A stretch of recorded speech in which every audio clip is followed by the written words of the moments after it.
Oftentimes we come into situations and circumstances in our life where the first thing that we can think to ask is, God, what are you doing? Have you ever wondered what the Lord was doing? Because if you had the chance, you wouldn't have done it that way. First John chapter 3 and verse 8, we read a verse that helps us understand very clearly why God does what he does and why Jesus did what he did. When you read 1 John 3 and 8, it says, "For this purpose the Son of God was manifested," listen closely, "that he might destroy the works of the devil." So when you don't know what God's doing and you can't understand why things are happening the way they're happening, understand that God has not changed. He's the same yesterday, today, and forever. And what he does that he will destroy the works of the devil. Look at how far he went out of his way to send his only begotten Son to us, that he might destroy the works of the devil. Romans 5 says, "If by one man disobedience entered all," that would be Adam in the Garden of Eden, "then by one man obedience and righteousness shall come to all." That's Jesus Christ, the Son of the living God. When Jesus was on the earth, he said, "Most assuredly, the Son does nothing of himself unless he sees the Father do it. And what he does in like manner." Jesus was telling his disciples, "I don't say it unless the Father tells me to say it. I don't do it unless he sends me to do it. I don't touch it unless he permits me to lay hands on it. But where he sends me, when he permits me, what he tells me, we do it so that we can destroy the works of the devil." You just needed to know all that because today in Mark chapter 5, Jesus is someplace that we thought Jesus should never be. And there's 12 disciples going, "How did we end up here?" Because verse 1 says, "Then they came to the other side of the lake." I've asked for our production team to give me some geographic reference to what we're talking about here today, because we read the Bible with American eyes, and when we see the word sea, we think that Jesus has taken a trip across the Atlantic Ocean. There's only one word for water in the Hebrew language, and you know what it is? Water.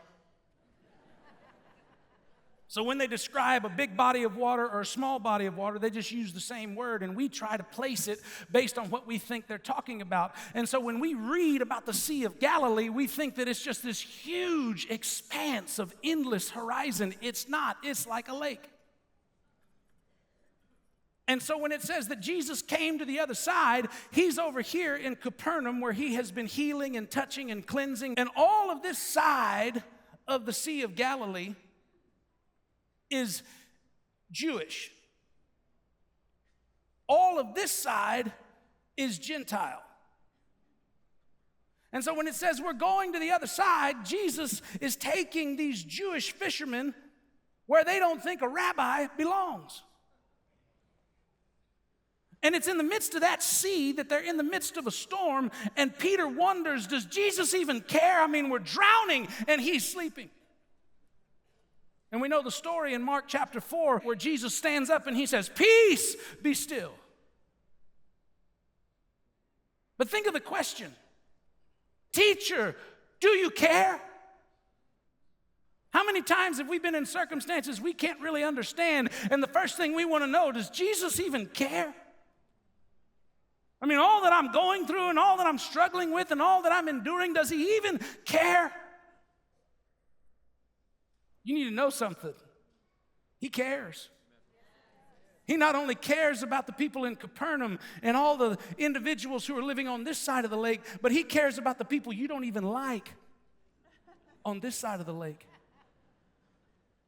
He cares about you in your circumstance, and he cares about the guy who lives across the street that you won't even take the time to know.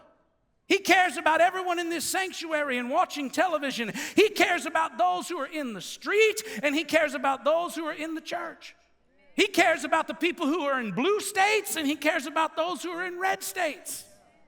He cares about the 331 million people that live in the United States. And He cares about the 7.8 billion people who live all over the world. Because when you read the Bible, you find out that God so loved the world that He gave His only begotten Son, that whosoever believes in Him would not perish but have everlasting life. That's how much my God cares.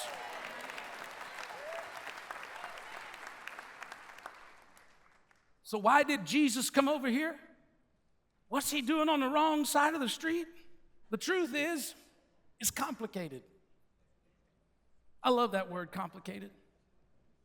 I like it because most of the time when you use it, people will leave you alone. What's going on? It's complicated. Oh. Don't let me barge in. Not only is it complicated, but it's contaminated. And not only is it contaminated, but it's complex. In life, there are things that are complicated because there's more than one issue that's got to be resolved. All of the problems that you face are not always easy in the context of there's just one thing that we've got to address. Oftentimes, there's so many things happening that if you start to fix this, you start to mess up that. And when you start to mess up that, you can't stay with one thing all the time. Anybody know what I'm talking about? It's complicated. How this man is living in tombs, cutting himself and crying through the night. It's complicated why he's got chains that no one can use to bind him and why everyone's afraid of him. It's complicated whenever you look at it from our perspective, but the second that he sees Jesus, he runs to Him. And every one of his complications is simply solved. Why? Because that's the kind of God that we serve. Not only is it complicated, but it's contaminated.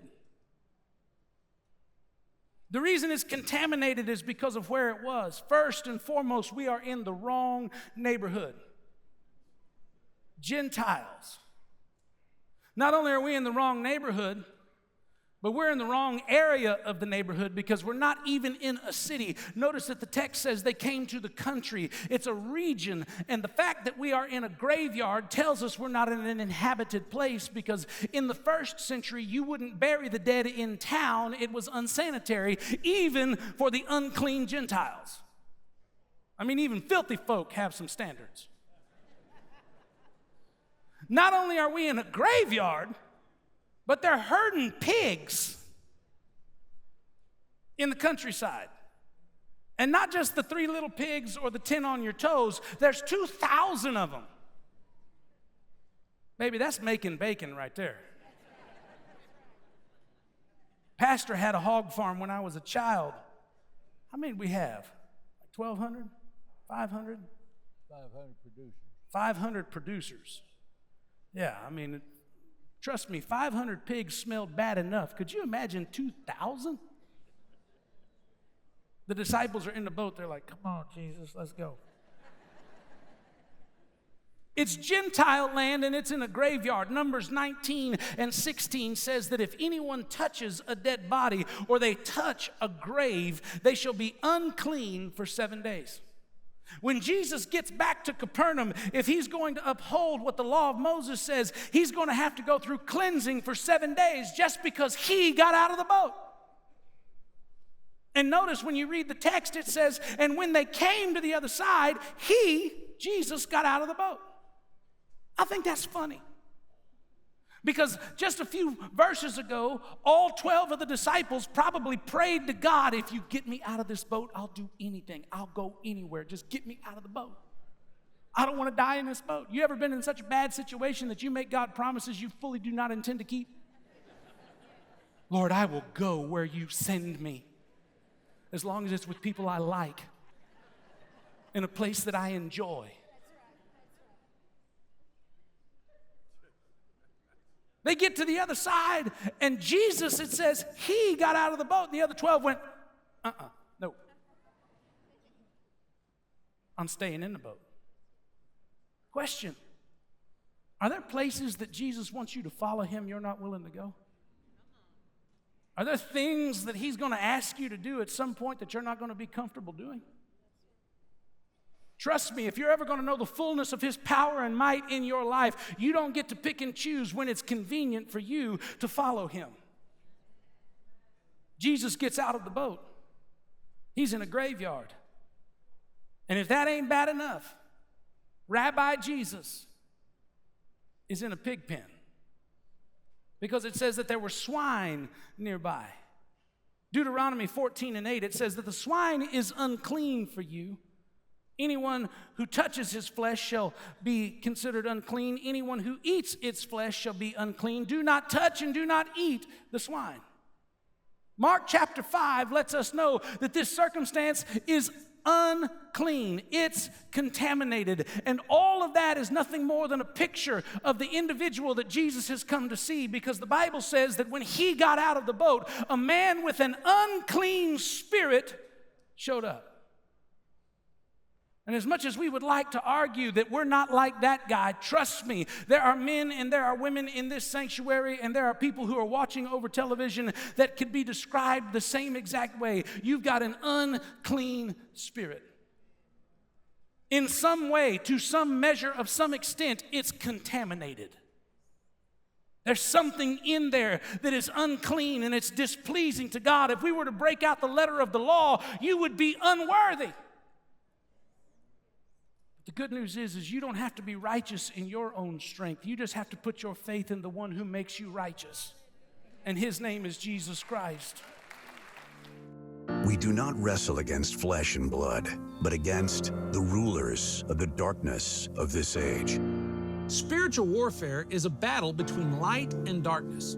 Yet as believers in Christ, you are not alone. God has not left you defenseless. Trust that the King of Kings has armed you well for this spiritual battle. With your gift of any amount, we will send you our new devotional, Spiritual Warfare, as well as the Bible tabs. This devotional is filled with scriptures, testimonies, and practical steps to fight for faith and embrace God's will. For your generous gift of $150, we'll send you the full Spiritual Warfare collection, including a stylish Bible cover, the Three Heavens book, and the Angels and Demons study guide.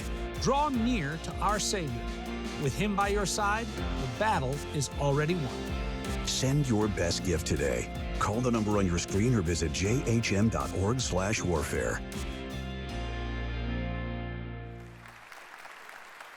Things that are complex, they're always changing. And this circumstance is an ever-changing circumstance because it's happening in a world where people are breathing, and any place people are breathing, things are changing. I'll prove it to you. Have you ever known what you were going to do to solve a problem, and when you went to bed, you were like, first thing in the morning, that's exactly what I'm going to do. And then somehow, while you were sleeping, when you wake up, everything changed. And now you can't do what you thought you were going to do because it's different. It's complex. And when we find ourselves in situations that are complicated and contaminated and complex, most of the time we just give up. And we do what this poor, wretched soul does in Gadarenes. You say, I just don't know where I'm going to exist, so I'm going to walk out here amongst the tombs.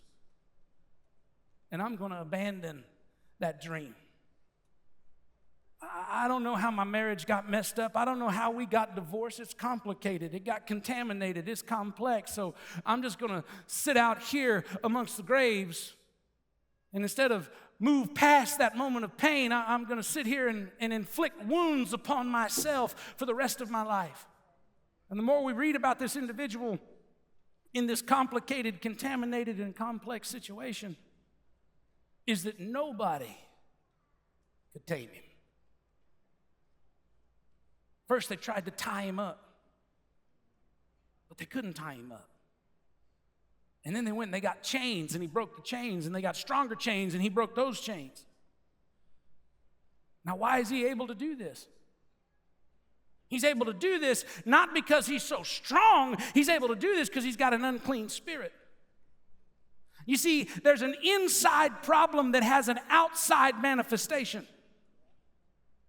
And what you need to understand is the more you try to treat the outside problem that you see and don't deal with the inside problem that you have, the worse it's going to get.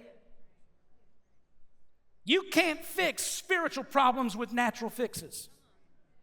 They couldn't tie him and they couldn't bind him. And sometimes people have an outside problem. Oh, it's in my back. Oh, it's in my head. Oh, it's in my shoulder. Oh, it's in the way that I respond to people. They've got all these outside symptoms and they don't ever get to the cause and they don't ever come up with the cure. So what's Jesus do? The disciples don't want to mess with this guy. They see the symptoms. The town folk have given up on this guy. They know the symptoms. Jesus knows him better than anybody. And into this complicated, contaminated, and complex problem, Jesus gets out of the boat and he looks at this man and he says something that this man has wanted to hear for so long. He says, "Come out! Come out, you unclean spirit!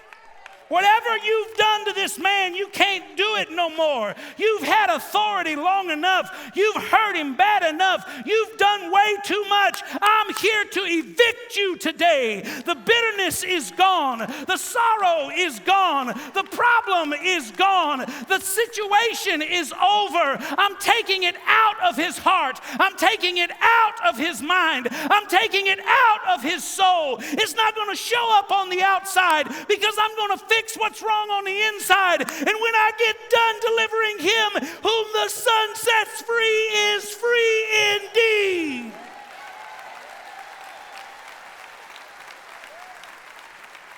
Oh, there's so much to this. But what I want you to understand is that you can be free today. Don't let the devil convince you that it's irreparable. That's what Jesus came to do. Destroy the works of the devil. Don't let anybody convince you that you're not worthy. Because when the Bible introduces us to this man, as messed up as he is, the Bible still calls him a man. It says as soon as Jesus got out of the boat, there met him a man. It doesn't say he's a lunatic. It doesn't say he's crazy. It doesn't say that he's a leech on life, that all he does is take and never give back. It calls him a man. Tormented as he may be, he's a man. Troubled as he is, he's a man. Complicated, contaminated, and complex as the situation might be, he's still a man. And Jesus wants to use him. So I don't care how broken you are. I don't care how bad off you feel. God knows and God sees and God still wants to use you. Stop cutting yourself, treating the symptoms, and let the power and the presence of God fix what's wrong on the inside. Stop taking what they told you to take because they said it'd make you forget. Stop drinking what they told you to drink because they said it'd help you get through. Stop saying what they told you to say because you thought that it was going to make everything better. Understand that the presence of Jesus Christ that was on that side of the lake today, it's come from heaven down here to San Antonio, Texas. And what he wants to say to you is come out. Come out of that tomb that you're living in. Come out of that relationship that's cursing you. Come out of that problem that you've got and let me set you free. When Jesus said, "Come out," suddenly we hear another voice. The voice of the man worshiped Jesus, but whenever Jesus said, "Come out," suddenly there's another voice and it's supernatural, it's not natural. Now, please understand this. There are only two areas and realms of existence. There's natural and there's supernatural. There is no spooky natural. And the reason that you need to understand that is because whenever people begin to feel the presence of the Lord or they sense that there's something that's not able to be seen in existence, they suddenly make it mysterious and spooky. No, it's not. It's just bigger than you. And the problem with making it spooky is that you make Jesus something you can't approach. The Bible says, do not be afraid, go boldly before the throne. So don't get caught up in the spookiness. It's not spooky. This spiritual voice, even though it's a demon that does not obey Jesus, it can't deny him. Because the first thing it says is, "What do you want with me, Son of God?" I know who you are. You're the King above kings and the Lord above lords. I have to do whatever you tell me to do, even if it's not what I want to do. Trust me, if supernatural beings know that about Jesus, why don't you treat him that way?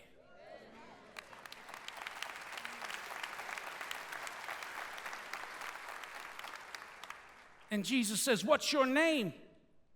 And the demonic spokesman says, "Well, that's a good question because there's so many of us down here. We don't have one name. We just call ourselves Legion." Now, the number of a legion in Rome was 6,000 soldiers.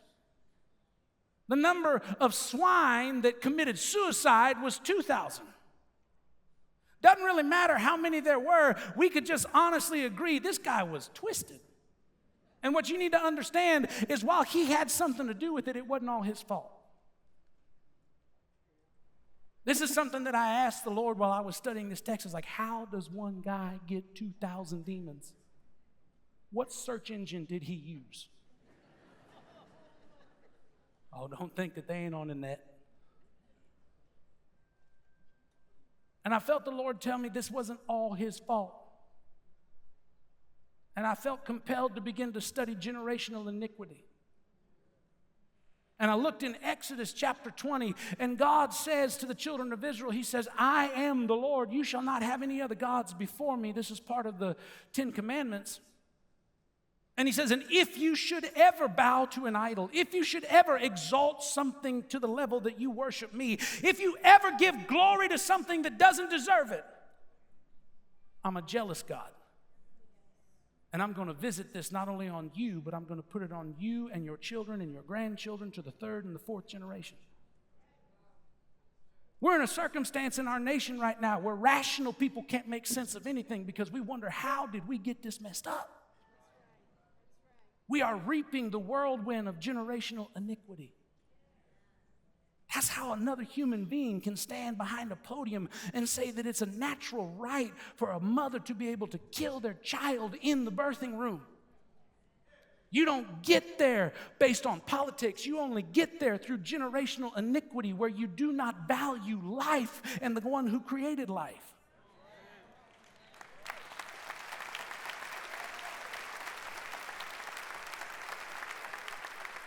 So how did this guy get 2,000 demons? Well, he grew up in Gentile land. He's over here with the heathens. They've been worshiping idols for generations. So what he had when he showed up in this world was he had all of great-granddaddy's mess, and then he had all of granddaddy's mess, and then he had all of daddy's mess, and then he got into his own mess. And somewhere along the way, in this generational hodgepodge of sin, you find an individual who's so desperate that he can't bear the weight of it anymore, and now all he does is cry and cut himself. There are some of you in this room that you need to know it's not all your fault. It's not something you did, it's something that you got. But that chain can be broken. That string can be cut. That history can be erased if you'll give Jesus Christ the chance to put it under the blood. Jesus says, "Come out." All 2,000 of them. Gone in a minute. It wasn't a process. There wasn't no exit interview. Did you like your stay? Please fill out a survey. When the King above kings and the Lord above lords declares that you're free indeed. And in his newfound freedom, the one that they called the demoniac, I can't wait to meet him in heaven. I'm going to ask, "What's your name?" I mean, you spent all of eternity liberated and we still label you with the demon. This man comes to Jesus and he says, "Please, let me go with you. Let me get in that boat. You're the only one that can make a difference in me. They tried and they tied me up. They tried and they chained me up. They tried, and look what a mess they made of me. But you showed up, and now I'm free. Let me go with you. And Jesus says, no. He didn't say, come on, we need a 13th. He said, you're free to go home. You're free to go back to the people who gave up on you. You're free to go to the people that said nothing good would ever come of you. You're free to go tell those individuals who spoke curses over your life how good God has been and what wonderful things He's done.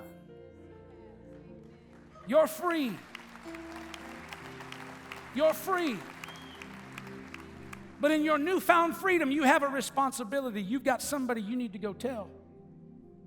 You've got somebody that you need to share it with. You've got somebody that needs to hear what God has done for you. You've got somebody that needs to know that He can take dysfunctional and make it functional, that He can take crazy and make it sane, that He can take broken and call it mended, how He's changed your life, how He healed your heart, how He restored your soul. You're free.